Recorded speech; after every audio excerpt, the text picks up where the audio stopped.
likes American football here? Baseball? Soccer? Oh, a lot of you. Okay. What's your favorite soccer team? Okay, let's not. Do you see what just happened? Listen to this. Hello? Wake up and smell the Play-Doh, guys. Honestly, because we're children, guys. What did we just do now? Guys, Chelsea, Man United, Liverpool. The truth of our team, we would fight for it. Our football team, our soccer team. But for our own deen, where's the noise? Where's the noise, people? You're going to support Liverpool. David Beckham, he's the best. Yeah? Messi, who knows Messi? Messi, what's his name? The Argentinian player who plays for, what's his name? Barcelona, yeah? One of the best players in the world. Oh man, you see him playing Champions League yesterday? He was the diamond, man. He was great. What's so funny? There's something wrong. He was the great. You know, we'll discuss it. The guys who support Liverpool will be debating with the guys who support Man United. They'll be discussing. You might even fight about it. You might not speak to your friend. If you support Liverpool, he supports Man United, and you lost 6-1. For example, you won't speak to each other for a week. Look, the truth of such a small thing, we will fight for it, defend it with our soul, with our intellect, with our eloquence. But what about the thing that defines who you are, people? Where's that? You're not talking to people about this. Your own religion, Islam. We're on the defensive when it comes to Islam. Oh yeah, that thing. Oh, I'm not praying, I'm just exercising, man. Oh yeah, I had some dirt on my shoulder and I had to wash my arms up to here, yeah. You know? Think about that, people. It is profound. How important is Allah to us, to our own hearts? This is a big important thing. Because at the end of the day, years go very fast. This life is very quick. Just a few years ago, I thought I was 18. I'm 31 now. You know? I was 18 just a few years ago. Life goes very quick, people. Don't underestimate it. And also, you have to understand the importance of the deen for yourself. Make the stance today. Is Islam important to me? Or is it just like another religion? Is it something I do on Friday? Is it something I do because my parents did it? And is it something that I do because it's an identity thing? You know, I'm Somali Muslim. I'm Desi Muslim. Is this an identity thing? Is Islam just an identity thing for you? Like you put a hat on and you go out and you wear it? This is shallow, people. This is shallow. Is this the truth for you? Is this your worldview? Do you really believe there is a creator of the whole universe? And that He's the only one that deserves to be worshipped? And worship meaning a comprehensive thing, that we don't refer to our egos anymore, but we refer to the divine. We free ourselves from our own ego. We free ourselves from our own egos and desires. We free ourselves from social pressure. We free ourselves from social conditioning. We free ourselves from the boys next door, because they want me to look like the way they look. Yeah, you know, that conformity thing. How are we going to free ourselves from these things? By referring ourselves to Allah. And Allah in the Quran says something very profound. Allah says that He sent the Prophet to free ourselves from the burdens. And the ulama, the scholars say these burdens, they mean the burden to society. Because we're all burdened with something. Many of us look exactly the same, people. Because we always want to conform. We always want to burden ourselves with other people. You know, you have the goths that hang around with the goths, yeah? And you have the punks that hang around with the punks.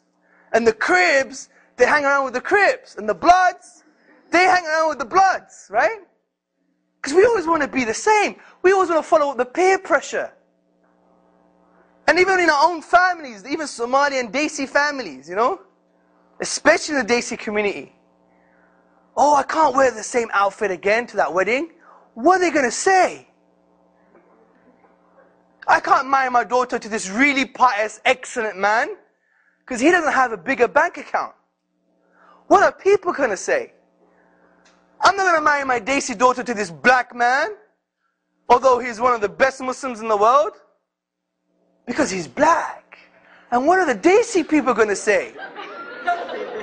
No, but this is the reality, people. This is the dangerous reality we've fallen into. Even with our studies. You know, we failed to be the doctor, and now we're going to be the biochemist. And like, your auntie calls from all the way from Pakistan or something saying, how's the doctor? And your mum goes, yeah, the doctor's alright. Lying. How was his grades? Yeah, he got A stars. But he got all C's. You've heard this before. Even in my family, they used to do that as well. My uncle would say, what do you get for your grades? And mum would be like, just to show a face. So the point I'm trying to say is, look at these ridiculous burdens we put on ourselves just to conform to what? To human beings, to people just like us. That doesn't really mean anything. So what? Is Allah going to ask you in the Day of Judgment what grades you got? Or what color your husband was? Or how much money he had in his bank account? Or whether your auntie thousands of miles away that frankly doesn't give a... that what she thought about your grades? Or what she thought about, you know, what kind of clothes you wore to that wedding? SubhanAllah, how much energies we put to these things. And we don't even think about how we're going to care for each other.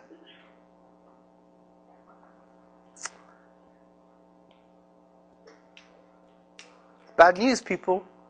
Look at human beings.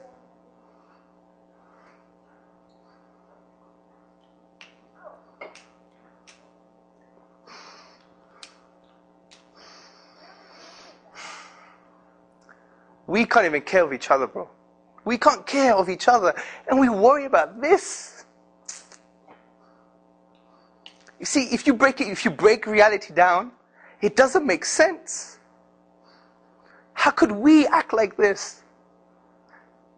Just because of pride and ego. The biggest destroyer of families, the biggest destroyers of societies, the biggest destroyers of nations. Allah mentions this. Don't have civilizational and social arrogance. Look what happened to people before you. It doesn't mean nothing. So this is why the Prophet came to us, to remove us from these burdens. To say there are higher goals that we should have. Bigger things. We are the leaders.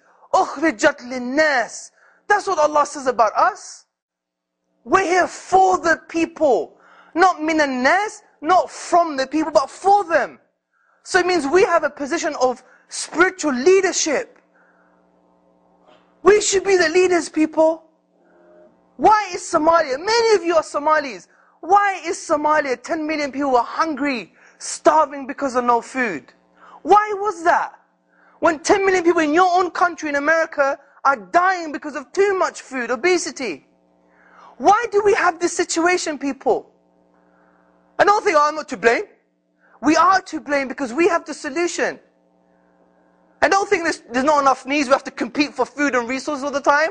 That's outdated cliche. That doesn't work anymore. According to the Food Agriculture Organization, there's enough food on this planet to feed 3 planets. To feed 3 planets. So what's the solution? It's not more resources, it's distribution. And what did your Prophet tell you about distribution?